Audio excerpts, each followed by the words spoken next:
Hi, I'm Linda, I say, taking a sip of coffee, a 40-year-old self-made woman. Growing up, I always knew I wasn't the favorite in the family. My younger brother John was the star in my parents' eyes from the start. They doted on him, gave him everything he wanted, while I felt more like a guest in our home than their daughter. I glance at Maggie, my best friend, who sits across from me at the kitchen table. I remember one Christmas, John got the latest gaming console and I got a sweater. I laughed bitterly. It was like they didn't even see me. Maggie frowns, her voice soft. That's so unfair, Linda. It must have been hard, feeling invisible.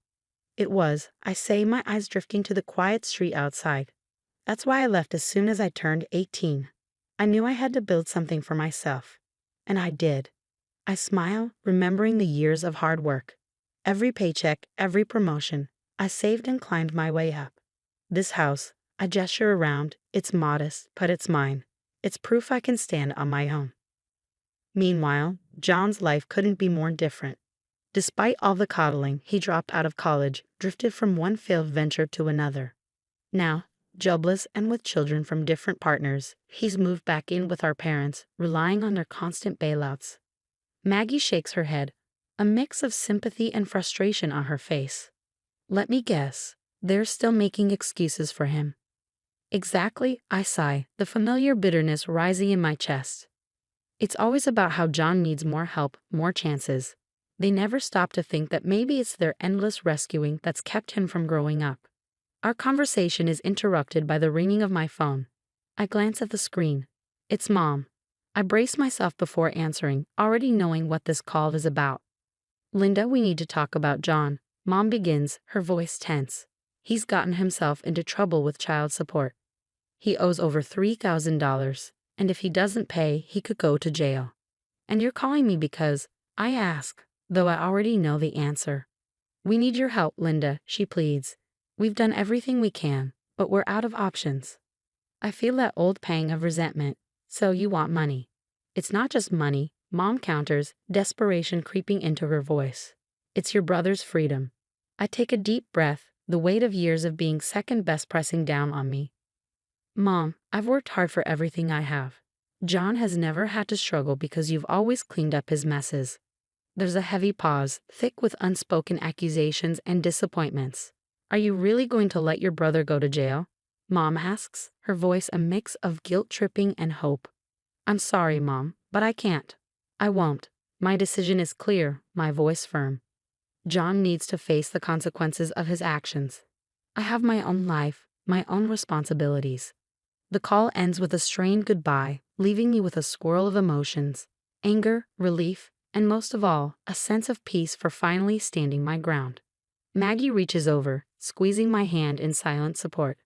You did the right thing, Linda, she says. It's time they realize you're not their emergency fund. I nod, grateful for her understanding. It's just hard, you know. I know, she replies, her smile warm and reassuring. But you're doing what's best for you, and that's what matters. Not long after the phone call, there's a knock at my door. When I open it, I'm met with the tense faces of my parents. I let them in, knowing this isn't going to be a casual visit. Linda, we wouldn't ask if it weren't serious. Dad begins, his tone grave. John could go to jail. I cross my arms and lean against the wall. And how is that my problem, Dad? Why is it always me who has to fix things? You're his sister, Mom cuts in sharply. Family helps family. I let out a bitter laugh. Family helps family? That's rich coming from you. Where was that help when I needed support? Mom's eyes narrow. We did everything we could for you. Really? I challenge, my voice rising. Because all I remember is being sidelined the moment John was born. The air thickens with old grievances as Dad tries to mediate. Let's not rehash the past. We're talking about now. John needs help. And what about what I need? I counter, my frustration growing. I've been saving that money to pay off my house for my future, something I've built on my own. Dad's voice softens. We know you've worked hard, Linda. We're proud of you, but your brother. Stop, I interrupt, anger surging. It's always about John. What about me? Don't I deserve to feel secure in my home life? You're being selfish, Mom accuses, and the sting of her words cuts deeper than I expected. After all we've done for you. All you've done? I snap. You mean ignoring me unless it was convenient? You've never once considered what I might need. The conversation escalates quickly, voices rising, emotions raw. You want me to bail him out? Just hand over the money I've worked years for. No, I won't do it. We're still your family, Linda, Dad says, disappointment etched in his face. How can you turn your back on us? I stare at them, my heart pounding. How many times did you turn your back on me when I needed you? Where were you? Mom's eyes fill with tears. We came here hoping you'd understand the gravity of the situation. John is your brother. And I am your daughter, I reply sharply. But that never seemed to matter much unless it was convenient for you, I added, my voice heavy with the weight of unspoken truths. A painful silence followed, thick with the tension of everything that had gone unsaid for years. Finally, Dad broke the quiet, his voice low and measured. So you won't help? I can't. I won't, I reply, standing firm. I have my own life to think about. It's time John learns to deal with his own problems. Mom's eyes flash with a mix of disbelief and anger. You'll regret this, Linda. You're choosing money over your own family. It's not about the money. It's about respect. Something I've never really gotten from you. This is where I draw the line. After my parents left, the house felt eerily silent, like the calm after a storm. But I knew this quiet wouldn't last. The real tempest, the gossip, the family opinions, was still brewing. It didn't take long for the news of our confrontation to ripple through the family. Calls and messages started flooding in, each one reminding me of the divide my decision had caused.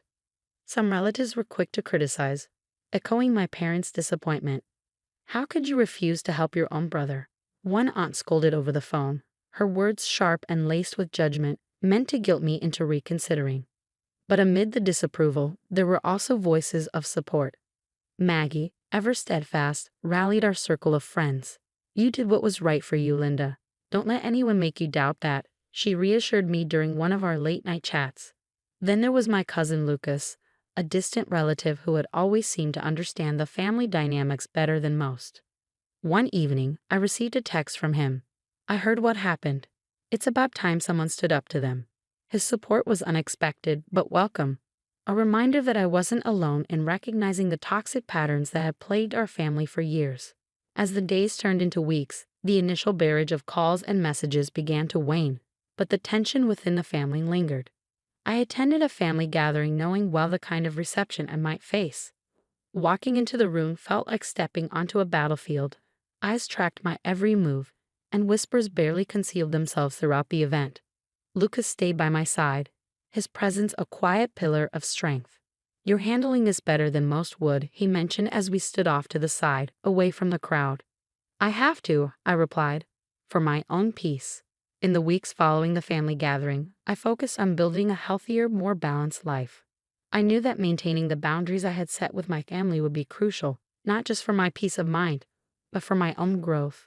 I started therapy, a decision sparked by the resurfacing feelings of guilt and abandonment after the confrontation with my parents.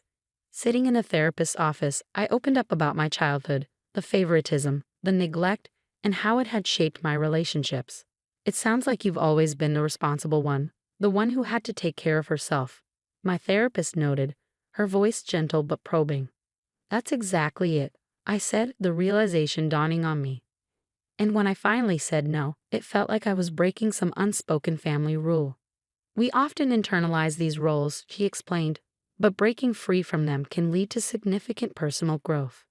Her words were empowering, helping me understand that my worth wasn't tied to how much I sacrificed for others, especially when those sacrifices were never reciprocated. Meanwhile, John's situation worsened. Without my financial help, my parents, desperate to protect him from the consequences of their lifelong enabling, scrambled for alternatives.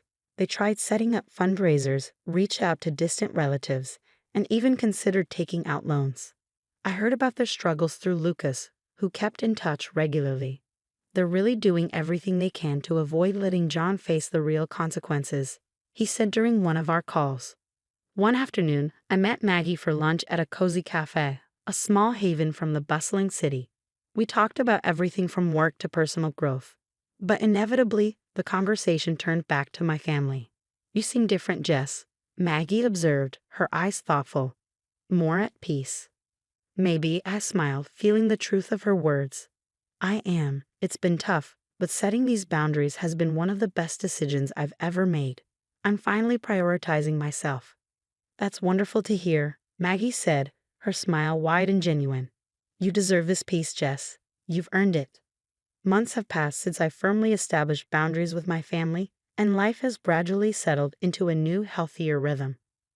I took a significant step towards securing my future by legally documenting my decision not to be financially responsible for my parents or John. This wasn't just about protecting my assets, it was a statement of independence and a commitment to prioritizing my own well-being.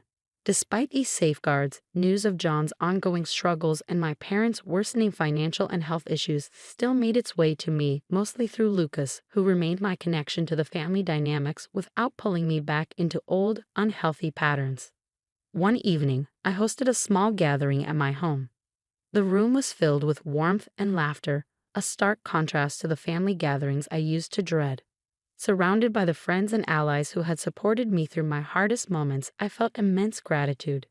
Maddie, ever the supportive friend, raised her glass during a toast. To Linda, for showing us the strength it takes to choose oneself, even when it's hard. The room echoed with cheers, and I felt a surge of pride. These people, my chosen family, understood my journey, respected my decisions, and celebrated my victories as their own. They had been there through the setbacks and challenges, offering comfort and solidarity. As the evening wound down, I found myself at my favorite spot by the window, gazing out at the city lights. The peaceful night offered the perfect backdrop for reflection. I thought about the boundaries I had set and the sense of peace they had brought into my life. It's true what they say, sometimes the hardest boundaries to establish are the ones that ultimately set us free. This realization wasn't an ending, but a beginning. A new chapter in which I could live authentically and unapologetically, prioritizing my well-being and happiness. My relationship with my family might remain strained, but I had found a way to thrive outside the constraints of those old dynamics. As I turned from the window, I felt a quiet triumph swell in my heart. This wasn't just my new normal. It was a hard-earned victory, a testament to the resilience and determination that had guided me through the darkest times. The story of Linda comes to a close. One of overcoming and setting boundaries that we hope resonates with many of you. Now we'd love to hear from you. Do you believe family obligations should always take precedence over personal well-being? Or is it sometimes necessary to put yourself first in order to truly help others? It's a deeply personal and often controversial topic, so please feel free to share your thoughts and experiences in the comments below.